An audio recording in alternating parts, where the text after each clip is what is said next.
நான் என்ன பண்ணி வச்சிருக்கேன் எல்லாம் தெரிஞ்சுதான் பண்றியா? டேய் உன் மனசுல என்ன நினைச்சிட்டு இருக்க? பெரிய இவனா ஆமா, நீ? நான் பெரிய இவன் தான். என்ன நீ கூட கூட பேசிட்டு இருக்க? வர வர உனக்கு அம்மாங்கற மரியாதை இல்லல? இல்ல, நான் டேய் அப்படிதான் உனக்கு பேசுவேன். திமிரு ஆயிடுச்சுடா. வா நாம ரெண்டு பேருமே நினைச்ச மாதிரி இந்த கேம்ல ஜெயிச்சிட்டோம். என்னமா சொல்ற?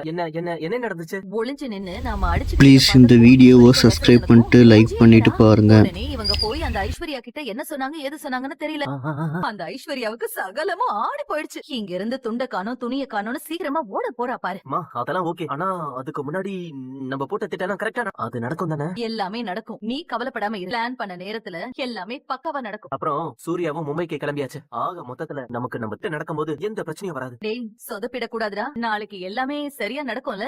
எல்லாமே ரெடியா. ப்ளீஸ் இந்த வீடியோவை சப்ஸ்கிரைப் பண்ணிட்டு லைக் பண்ணிட்டு பாருங்க. நான் இத்தனை நாளா வரட்டு பிடிவாதத்தோடயும் அகங்காரத்தோடயும் இருந்துட்டேன். உன்னை நான் நிறைய டார்ச்சர் பண்ணிருக்கேன். என்ன பண்றது? கௌதம் என் பையனா போயிட்டானே. அவன் சொல்ற மாதிரி தானே நான் நடந்தாகணும். அதை மீறி நான் ஏதாவது பண்ணா தேவையில்லாம எங்களுக்குள்ள பிரச்சனை வரும், பிரிவினை வரும். கடைசி காலத்துல அவன் ஒருத்தன் தானே எனக்கு இருக்கான்னு நினைச்சு நினைச்சு அவன் பண்ண பல தவறுகளுக்கு நான் உடந்தையா இருந்துட்டேன். சரி விடுங்க, இப்ப ஃபீல் பண்ணி என்ன ஆக போகுது?